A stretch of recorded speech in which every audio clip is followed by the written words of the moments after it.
All right, we're diving headfirst into a new performance series with my friend Dr. Ian McKeown. Now, one of the topics we're going to be talking about here is how to get ahead in your career as a coach. Now, a lot of these things that we're going to cover in this video specifically transcend professions. So this doesn't matter if you're not a coach. These are tips that you can get that go beyond the typical, write a compelling resume. Make sure you've done your networking. Make sure you've gotten your credentials, right? We all hear videos about those things. Most people know about them. But here we're going to talk about some stuff that you can do that really sets you apart that most people forget. And then we're going to get into a lot of other things as well. So first off, Ian, appreciate you making the time, man. Pleasure, man. Now, you have a crazy amount of experience, right? And one of the things that you're able to do now as the head of High Performance Report Adelaide is you have to oversee so many different departments. You hire different folks, you see different people that want to be a part of the club at different levels, and you've got to assess your own staff. When it comes to people that are trying to get ahead early in their career, what are some strategies and pitfalls that you always think people need to be super mindful of that will get them ahead of the curve? Yeah, sure. The first thing for me is, and it's really unique to me, it's something that I really take to heart, is that you don't have to have the perfect job starting out. Like your first CV, the first role that you have, doesn't have to be perfect. It doesn't have to be that head of S&C role at an NCAA club. It doesn't have to be anything like that. It just has to be making sure that you're exposed to coaching, making sure you're immersed in coaching. My experience wasn't even as a strength and conditioning coach whenever I first started out. It was actually just coaching kids all across different sports and different environments, across different cultures, all over the world. And that's where I find my passion for the craft of coaching, never mind the science and the physiology, the biomech, everything else, like the psychology behind how we coach. Like that came afterwards, after I got that ignition or that spark where I drove myself as a coach. Like that was absolutely the most primary thing which I thought was really important. Probably from that, like to get ahead as a coach, once you've got that, once you're in, I think this is where people tend to miss out. We spend a lot of time looking at resumes, talking about credentials, talking about professional development, whatever that might be. But I think once you're in the role, that's where the thing has to really come to fruition. And for me, as a leader of a really high-end performance team, like I think the biggest thing for me is I need to be able to deal with people who know topics intimately. They don't just go onto Twitter and see an argument over whether to do Nordics or whether to just look at running mechanics. They don't just have this cursory knowledge. They actually go deep into these things, and it's about, we have to be patient about our learning. We have to go deep. We have to be intelligent enough to, if we do want to have those discussions, and we've got to be able to program and sort of surf that balance between what we need in our program right now for our athletes, plus what is the underpinning science of what is actually taking place, what are the adaptations that we actually want. We've got to make those decisions, and if you think you can make them off an infographic, if you think you can make them off reading one paper or listening to two fools talk on Twitter, you are absolutely kidding yourself. And that's where people start to miss out. They then follow the trends. They go down what they think is most popular, what's going to please the most people whenever they put it on Instagram, whenever they put it on Twitter. It's what is actually best for your athletes right in front of you right now. And that's the biggest thing for me. I don't care what you put in your program, as long as you can back it up with an in-depth knowledge and an experience what actually works for you. That's absolutely the crucial thing to it. So being able to look, just like point one, like you said, is don't worry about it being the perfect job, right? So many people tend to think like, I've got to get this job, it's do or die, or I've got to get it right now, regardless of the point of their career, right? And so sometimes it doesn't matter if all their resume and everything is up to speed and they have all the credentials if they're choosing the wrong jobs and they're not using, all right, is this really a fit for what I want to get into? You mentioned, like now you're a part of one of the most successful clubs in Australian rules football. And people don't need to start there, right? Like they have to get that like multivariate experience. I know I worked with kids as well, worked with amputees, worked with wounded warriors. All that stuff kind of leads you down it because like you said, you don't always know right off the bat what you want to do. And then the second point, if I heard you right, is go deep, right? Like, and we see this a lot, people watching YouTube videos or like you said, Twitter or podcasts or reading lay articles or even just research articles that are perfect. They're great. It's great research, but then they think they know it. I always talk about this, Ian, as like the difference between experience and exposure, right? Like people may have if you have exposure to something, you've observed it, right? You've kind of from a distance, you're not directly involved. Whereas experience is like my hands got dirty, right? Like that's what going deep means to me is I wasn't just there passively, but I actually did the time and tried to immerse myself in as many different circumstances as possible. Because you as like a high performance manager, you look at job candidates and if they can only do one thing, Ian, is that what you really want? Or do you want people that have multiple facets to where you can see them and fit them within the department? Absolutely, and that's probably the really crucial thing is I read the same articles that you do. If you're sitting in front of me in an interview, you're not going to tell me something which I didn't know. But what you've got to be able to do for me is be able to portray that in a way which fits our environment exactly right at that time. Like that's the crucial thing to it. I know how many Nordics it takes to increase fascicle length in a research environment. That's maybe not going to be what we need to do, but we need to be able to think deeply about, okay, what are the adaptations which are happening in that, and how can we emulate the same environment with our guys? What are the we know which adaptation we're trying to find. How can we be creative about how that works with our guys? With AFL in particular, where you're dealing with an absolute quagmire of different physical qualities all competing against each other absolutely all times of the year. Yeah. It is so difficult to be able to pull that apart. Yes, you have to be super knowledgeable and you have to have the ability to read the papers and pull them apart, but you then have to be able to make sure that you can piece that together in the way that works for you. But when these people, let's say somebody's interviewing with you, right, and they value having gone deep, right, but they also during that interview process don't want to come across like a know-it-all. I know that's something people, like a lot of our viewers have asked, are like, hey, I have content knowledge, I have a genuine desire to help, and every profession's got jargon, right? And every profession's got people that kind of have to tiptoe this line between showing competence, but not acting as if you're overly confident. When you're talking about going deep, how can somebody kind of self-monitor, making sure they're not coming across as a know-it-all or trying to act like, hey, I've got it all figured out, while still convincing you, somebody that's doing the hiring, that they're an adequate fit and they have the necessary experience? It's a really, really difficult one, and I think that's where you need to be able to glean more out of rather than saying Timmins et al.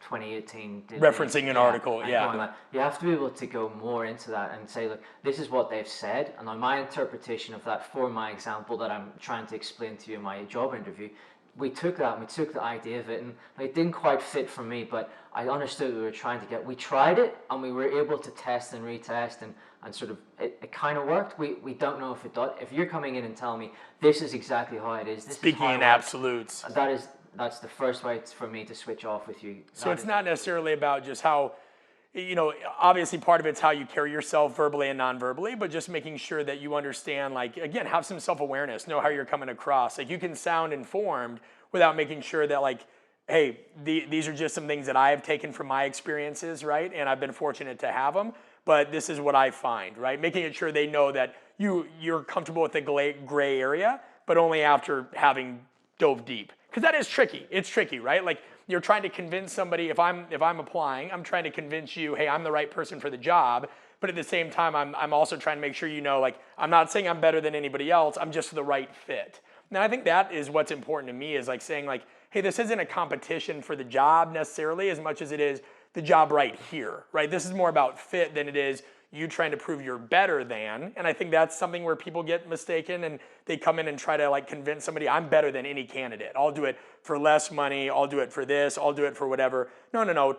I think like research Port Adelaide, research whatever organization you're being a part of and say, hey, this is what I think I know. This is what I've experienced. This is how I think it fits with you guys. Do you find that that's an important part too, going deep into the organization you're applying to and not just the work involved with the job? I 100% agree. I think that it even goes even further, and as I said, as my second part was around, like once you're in the job, like if you come to me and you interview like an absolutist, someone who's this is the way it's going to be done, you're going to be lost after the first month working for me, and that's a huge mistake for me. That's something I absolutely do not want. I want to have someone who's going to fit into a team. They're going to absolutely, we need things to change. When someone comes in, it's human nature. You're going to want to impress everybody, but you can impress everybody and have the low-hanging fruit. When you've got a fresh set of eyes looking at a program, you're going to see things that you would maybe do differently. That's absolutely great. Be patient with it. Absolutely. You don't have to kick down the doors right now and say, now I'm on the team, right? Imagining they've gotten the job. Yeah. They don't need to feel like their impact needs to be right now, right? Like just see things, investigate, kind of observe and let it flow, right? I think the biggest test, and this is something which I've tried in various different ways with new staff, is maybe you don't start programming from day one. Maybe you wait a week. Yeah. Hey, but how long can you wait? Can you wait 4 weeks? Do you have the patience to be able to do that? Are you confident enough? Between what? Like making a change in something? Before you actually, you come in and you write the program from scratch. Right. For sure you Observe might see, for a while first. You might see things and you might be able to you build your relationship.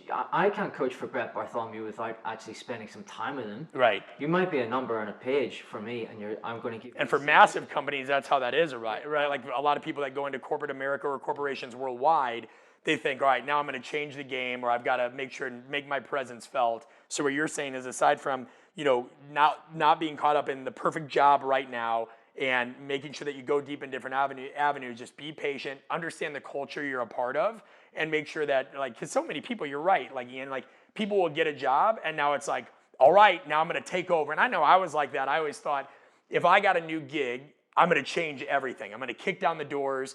And I've said it before on our podcast, like, I would have been dead wrong, because there's always something in an organization or a culture that has been going right, no matter how, let's say they stepped into a toxic scenario, right? You don't need to change everything, right? If I step into something as esteemed as Port Adelaide, not everything needs my opinion right off the bat. Like, understand the dynamics. And like you said, go for low-hanging fruit. You know what I mean? There's other things that you can do to kind of accumulate and make sure they understand you're a part of the team, but don't try to be the game changer right off the bat. No, and I think that what guys in this particular situation, and it's typically the younger coaches as well, is that they feel like if they come in and that's it, they want to change things. I love that enthusiasm, but think about, there's guys that maybe the guy before there was there for 4, 5, 6, 10 years, maybe even longer. He's going to have these great relationships with the coaches, with the players. There's going to be a relationship which there's pre-existing, yeah. Absolutely. You're still the outsider. And if you come in and change things, they might think, no, that's no good. This is how I've done it all this time. I don't want to change. Or it might be that, shit, okay, does that mean that we were doing things badly before? So the last 10 years, this was no good? Yeah. That's absolutely, because as soon as you start that doubt, and that's how you behave as a person, that character, as though it's well-meaning and well-intentioned as it is, that's something which people are starting to go, okay, well, if that's what he's saying here, what's he saying in other elements? Where are the other? Right. That interview process is ongoing.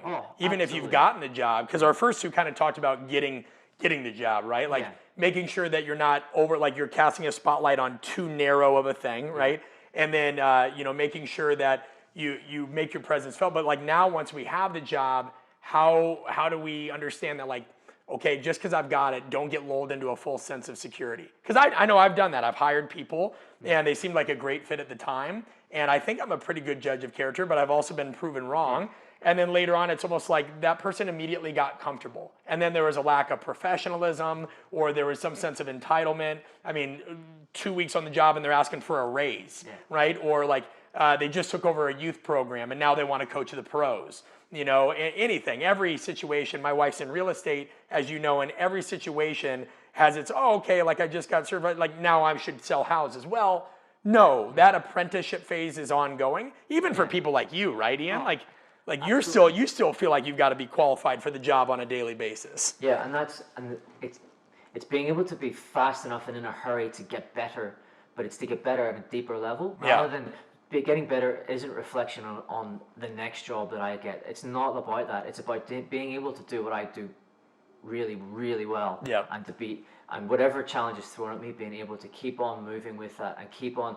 It's about being adaptable. As we want our athletes to be, it's all about us being adaptable. And whatever situation is thrown at, for sure I might know the answer right then and there, but that's okay, because I know that I've got the wherewithal to be able to maneuver myself into the right positions to solve those problems. And that's something which we have to remember is that's where the growth comes from. It's not about moving and moving on to the next job or what's perceived to be the sexier job. That's absolutely not easy where to it's going. do That in is easy. competitive fields, Yeah. right? Like, because there's always something, we lack this self-completion, and we think we're going to get credibility from this job, and then inevitably, each job is not going to give you something. Nothing's ever going to make you completely happy. Like, that's not the point. No. Be happy with the task at hand and the moment you're in, and quit suffering from like this sickness of more Yeah. and job-related FOMO, Yeah. right? Because that gets you down a dark path. Yeah. From a longevity standpoint, because in pro sport, things don't last long, right? Like, it's win now or else. Yeah. So you've enjoyed tremendous longevity, and some of that I would have to imagine is because, like, not only are you competent, but you set people you work with or for up for success. You make their job easier. Is that a part of it? Like, when it comes to longevity, aside from the wins and losses and the tactical side, what role does making sure that anybody you set others involved with the organization up for success play, making it their job easier? Or like, if I'm working for you, how can I, because I know a lot of young coaches will watch this, how can I make your job easier? What do I do outside of my job description, Ian, that isn't overstepping and isn't looked at as like butt sniffing, right? Or like kissing up, but like at the same time is serving the person that ultimately has to make these higher level decisions? How do you balance that? Yeah, look, and that, for me, that's one of the biggest gauges in terms of their performance review. Is, for me, in my head, I'm going, has this person made my job easier this year, or have I had to spend time babysitting, going through X, Y, and Z? Like, from a technical point of view, you're not getting hired by anybody if you don't have the technical knowledge. Right. That's absolutely clear. Like, the amount of things you have to go through to get to that stage, we are covering that. But it's when you're in the job, are you making it the job of the people who are in charge or more senior to you? Are you able to make it easier for them? The huge things within this are around being able to read the play. Yes, you might be in the strength room, and that might be your only input with the players. We're in the NFL, it's an incredible environment where the strength coach or the athletic development coaches, we call them a port, they end up in so many different elements of the program. You mean they're not just doing, it's not isolated, No, right? Like, absolutely it's not like the strength coaches are just in the weight room, right? Like, you've got that integrated in other departments. Yeah. Is that through structured meetings? How are you guys communicating? Are you using certain apps, technology? How do you integrate? What are some of those strategies? The easiest thing ever, put everyone in the same room. Face to face, old school So, communication. if you're not picking up on what's going on with an injured player, and there's a discussion going on between a physio, the rehab specialist, and myself, and we're all in the same room, if you don't understand and be able to have the bandwidth in your perception to be able to see, okay, I need to listen to this. This is something which is really important to me. It's about reading the play. So I might come down from a coaches meeting and go, guys, we're under the pump here.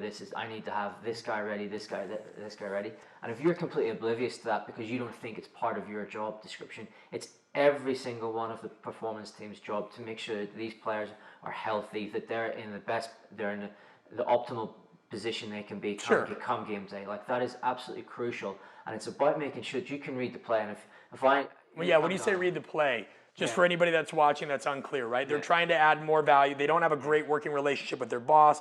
They're trying to make it easier. What do you mean by read the play? So you might see something, in any sport, you'll see the head coach out with the head of high performance or whatever in the middle of practice, and you'll see discussions going on, and there might be like 3 players get injured in that session. If you then are waiting at the sidelines and the coach comes off and you're like, hey coach, how's it going? Yeah, great day today.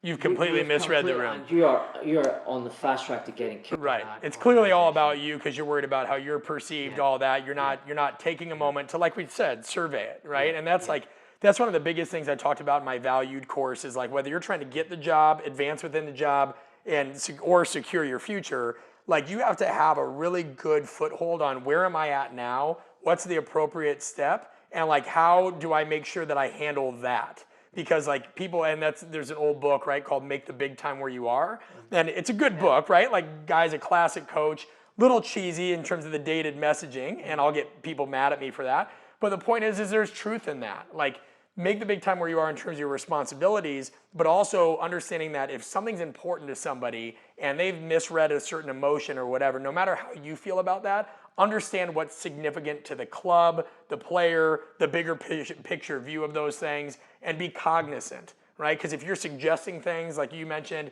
that aren't, maybe it's a great idea, but it's not relevant now. What's nice to do versus what do we need to do? That only comes by you observing the environment, right? Because I'm sure people come to you with ideas all the time. How do you filter those? Yeah, absolutely. And that's I just don't want the ideas. I want solutions. So yeah. if you want to put that idea in place, okay, what has that got to do? And have empathy towards, okay, if I want to put this injury prevention program in place, for example, have I spoken to the physios? Have I spoken to athletic trainers? Do I know how is that going to fit within the program? Have I just added a massive amount of sort of low-level generic load Fluff. on the players, which absolutely doesn't need to be in place because the guys are on the end of their tether with how much they're doing and how long they're at the club anyway. Right. We're then adding this, yes, technically 100% really, really good idea. We should all be doing that stuff, 100%. But why are we putting it on top of something else? Like, you come to me with a solution. I think I can include these exercises maybe as a strength warm-up. Maybe we can do this, maybe the physios could run a little clinic where the guys that maybe aren't good at this can be part of it. I don't know, like, whatever the context is, whatever the situation is, I think that's so crucial. I think one of the big things, you mentioned it earlier, or in the last tirade you gave me, was around respecting the organization and respecting the people who are in place. And I think that I've seen the positive and negative of this. If I've hired you, the legacy of me hiring you is there until you leave. Right. I'm a reflection of you, is what you're saying. Absolutely a reflection. And if you are a screw up from day one, if you're that egomaniac, if you're the guy that's coming in and just causing trouble, that not only reflects poorly on you, and you could say, well, I don't care, I'll take that, I'm bigger than that. Sure, I want to change the game myself. Right. Which most people do. They think they're ready now. Like, you shouldn't be in that position, right? Or sometimes it's naivete. Sometimes people aren't trying to charge and bump heads. It's more like, oh, I don't know what I don't know. I'm just happy to be here. You know, and that can be dangerous too. And then the most powerful person in the room ends up getting a black mark against his name rather than the young coach.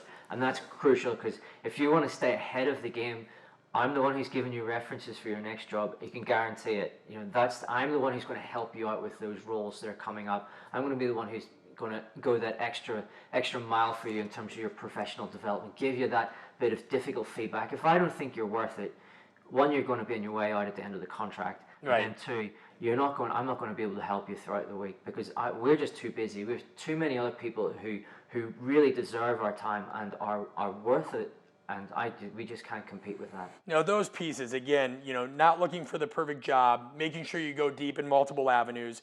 Don't chase the Joneses, right? Be patient. Don't worry about what jobs everybody else is getting, right? Stay focused on you. Being patient and the low-hanging fruit once you have the job, right? Like, not worrying about changing the game. And then find ways to make your colleagues, coworkers, superiors' job easier. All great advice, right? That transcends. Now, Ian, if there is one piece of classic advice that you hear people give all the time that you think is awful advice, right? Like, it almost seems like for me, this is something where people say, oh, you know, get your degree, get your certification, and do an internship. Now, the education and all those things are absolutely important, right? I have no issue with those. But to me, that's really generic. If getting jobs was that easy, that you just had to get a college degree, get a certification or a licensure or whatever, you know, is relevant to your field, and then getting low-level experience, then we wouldn't have that issue, right? But we understand that there's a certain lack of realism in that, where that's not enough, right? Resumes are no longer enough, and that's completely what we talk about in the course. But that was bad advice to me. What do you think is bad advice, or outdated, or incomplete, right? Bad can be contextual. Yeah, look, I think there's multiple, like, smaller things, but I think the biggest one for me is it's around that being too strategic, trying to get caught up. You're a 25-year-old, you're a 24-year-old. Don't be strategic about what's in front of you. Like, you mean like politics, or like getting involved? It's probably more like, okay, well, I don't want to go work at this club because they're in the bottom four. And you're thinking too, yeah. I think it's more about, you know, go work with people who are going to make you better. Yep. You know, and that doesn't have to be. So in the Australian environment, that's not just if you want to work in AFL. That doesn't mean you got to work at a football club from when you're 12. Absolutely not.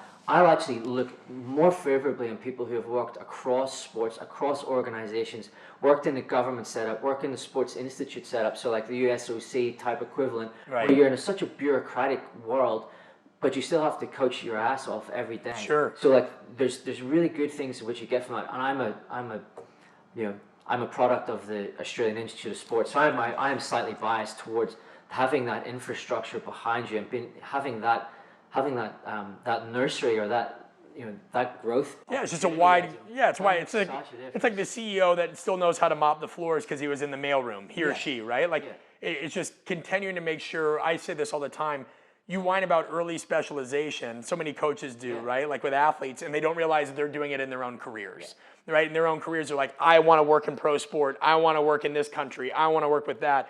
Don't make those choices early on, right? Like let some of this come to you. Otherwise, you're going to rush yourself into a bad situation. Yeah. You know, Absolutely. Did I hear that correctly? Yeah, and I think what you'll find is the people that you actually want to work for are the ones who will appreciate that cross-pollination of skills, that cross-pollination of working in different sports with different levels. The guys that are saying that I only take people that work in football, I only want the guys that know football inside out. They're not the ones you want to work for because they're the ones that are going to be one-dimensional with their management, with their development programs that they have in place for you as a staff member. And then you get tied with being just that football guy, for example. I know it could be any sport, it could be any sort of collegiate system or whatever you wanted to call it, but that's exactly where you need to be.